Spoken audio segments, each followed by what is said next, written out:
Greetings and welcome back to Doctor Who Revisited, where I go through every single episode of Doctor Who from 1963 all the way up to 2022 and review them, and it is finally time to talk about one of the greatest, if not the greatest villain in Doctor Who of all time, the Master, with his debut episode, Terror of the Autons. First of all, what a great introduction to this character. Straight off the intro credits, you get the Master. I always say that some of the best characters in any long-running franchise aren't really the characters that were built up to being as great as they are. I think they are the ones that, straight from their first introduction, they let you know why they are the biggest and baddest characters this franchise is ever going to have, and they never let up since. And that is the Master in this episode. I mean, you get introduced to him. First of all, he's got his own TARDIS, which actually has a functioning chameleon circuit, similar to the Monk. So, I've already seen a different Time Lord with a different TARDIS by this point in the show, but when he comes out, I mean, he just looks evil just from, first glance. Yeah, this guy means business. And what does he do? He grabs some random guy. He already knows his real name, even though he changed it. He hypnotizes him, and he's like, at the snap of a finger, the guy does whatever he tells him to do. That is how you introduce a legendary villain on the caliber of the Master. And the surprises don't really stop there. You get reintroduced into the Doctor, still trying to work on his faulty dematerialization circuit, and then you get introduced to Jo Grant, who is somewhat on the opposite end of the spectrum with the Master. First thing she does is she screws up, basically. The Doctor's doing an experiment, the thing starts to catch fire, and there's some smoke, and then she, obviously, as any normally insane person would have done, especially after the Inferno episode, which is the immediate predecessor to this episode, she picks up a fire extinguisher and tries to put it out. And then obviously, then we learn that was the wrong thing to do. But, clumsy introduction aside, the Doctor and Jo meet, and they introduce each other, and the Doctor is at first hesitant towards this new companion, this new assistant, but he gets introduced to her. He doesn't necessarily like her at first, but she does really tend to grow on him, as well as the audience, and eventually becomes one of the best companions in the Doctor Who pantheon. And what a great foil for this particular Doctor with the introduction of the Master. Guess what? The Autons are back. We know the Autons. They were in the previous season opener, and we already know how big of a threat they can be. I think they pretty much set it up in that episode that they'll be coming back. So we already know we need to expect their return at some point, and when they came back with the Master, who we still don't know yet, right up until later in the episode where we meet. That's one of my favorite scenes, because of just how incredibly random it is. Just that one Time Lord showing up out of nowhere, floating in midair, looking like a Charlie Chaplin look-alike, saying oh no, I mean, I'm incognito, so I gotta dress the part. That's so stupid and ridiculous, and I love it. It's the type of random, unexplainable things that Doctor Who does every once in a while, that you just go for it.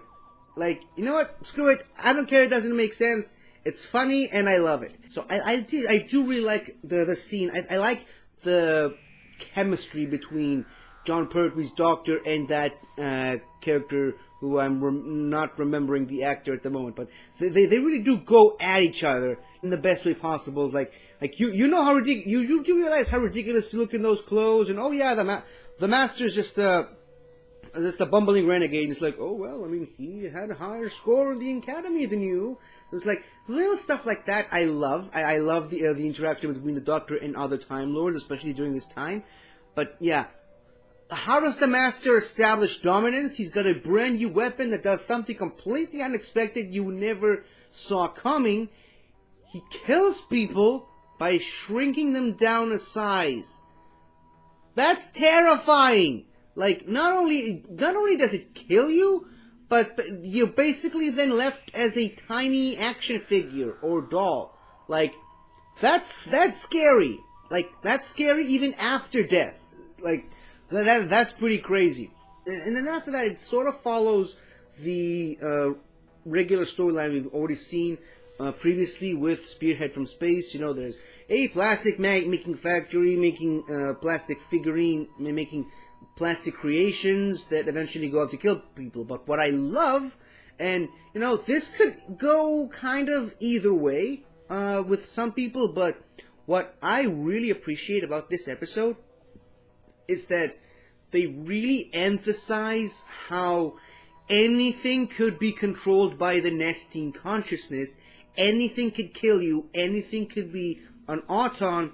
Basically, I mean, once again, hammering the point home of, oh yeah, plastic is dangerous, it's killing the environment, plastic is going to kill us, but it does that in such a creative way. When we already had the big shock in Spearhead from Space when all the shop window dummies just got up and started shooting people in broad daylight in the streets. This thing takes a much more creative approach, because think of how much of the stuff we use today as a society is made of plastic. Anything can kill you. So we see like the phone wires wrapping themselves around the doctor's neck and choking him, a plastic couch. As ridiculous as it is, yeah, even the chair you're sitting on can kill you. A stupid looking troll doll can just get up and start attacking you. Even a plastic flower. How many office buildings have plastic flowers all over the place? Like, that's crazy. And the way that the plastic flower attacks is by spreading the sort of plasticky substance on your face. It sort of attaches itself to the shape of your face and chokes you, blocking out air to your mouth and nostrils. Like, you cannot get away from that. Like, Joe got really lucky that the doctor happened to be there to save her, because if that just happens to you, like, there's no way you'll be able to take it off, because it attaches itself to your face and models itself based on the shape of your face. So you cannot take it off. So the way they used all these different plastic materials to help kill people, that's scary. It's terrifying. It's a great, I always say it is a great threat for the Doctor and companions, and in this case, Unit, to face. Because, I mean, how do you fight plastic? And I think they did it in a really good, great way.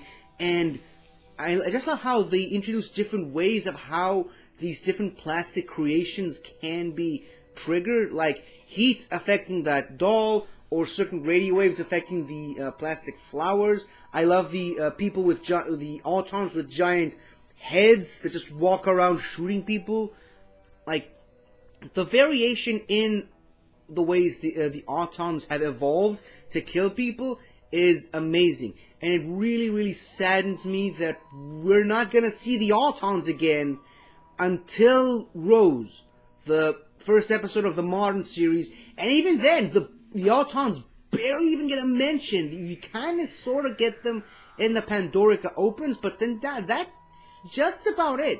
Like, the Autons are such great villains because of what they represent as a threat, and it really, really sucks that we don't get as much adventures with them. Thankfully, some of the comics and some of the Big Finish audios have fixed that, and even some of the novels, but again, it is a villain that's so tailor-made for television that it really sucks that we never got to see them as much. Now, obviously, I do understand that a big part of it was how people got really terrified of the image of shop window dummies walking around. People really got scared at the idea of anything in their home can just suddenly leap out and attack them. So that's kind of why they never did the Autons again.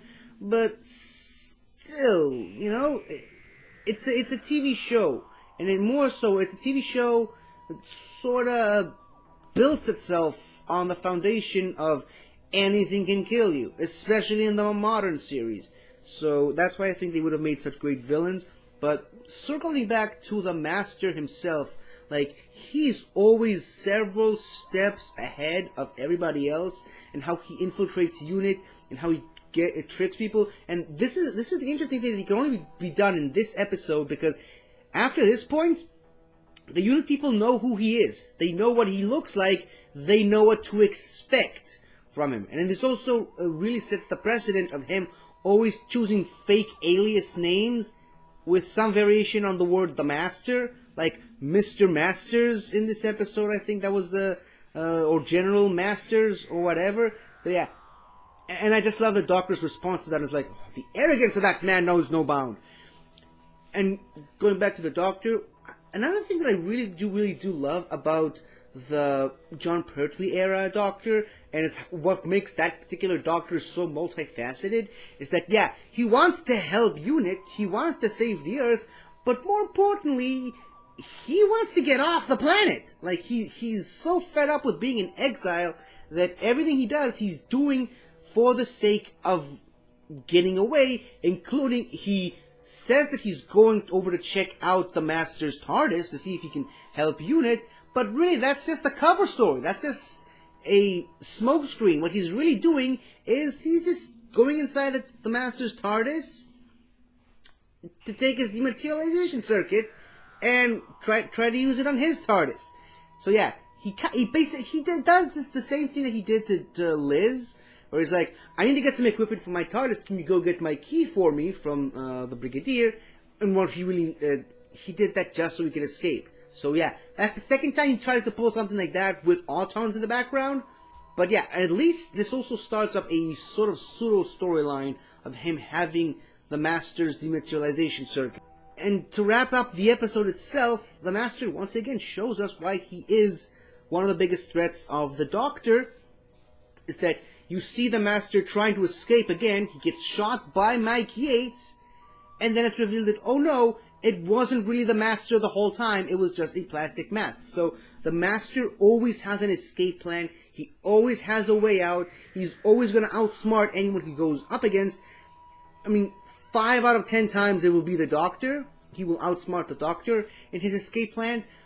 But yeah, the Master is always ready for an escape plan, and that's what makes him such a great villain. And in my personal opinion, the Roger Delgado Master, which we get in this serial, and this whole season as a matter of fact, is by far the best interpretation of the Master.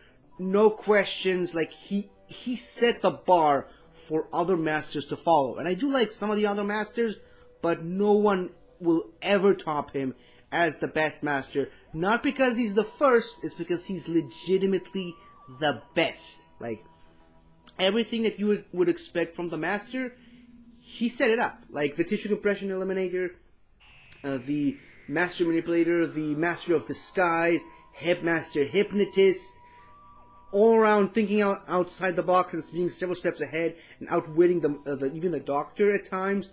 Like, that's all, it all stemmed from the Roger Delgado interpretation, and it's such a sad thing that we never got to see that particular version of the character reach its final conclusion the way the showrunners had intended to do. But that's real life, and that really is an unfortunate thing. But we're not here to talk about that right now, because we got so many good episodes with this Master to look forward to, and I can't wait to talk about all of them.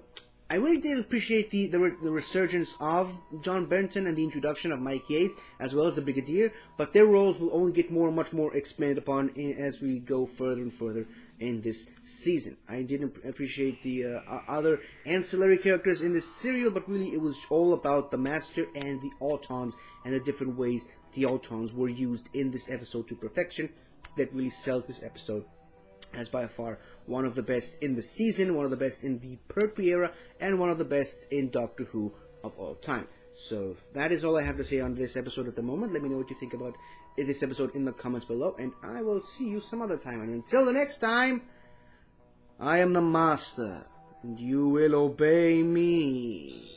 You will obey me and only me.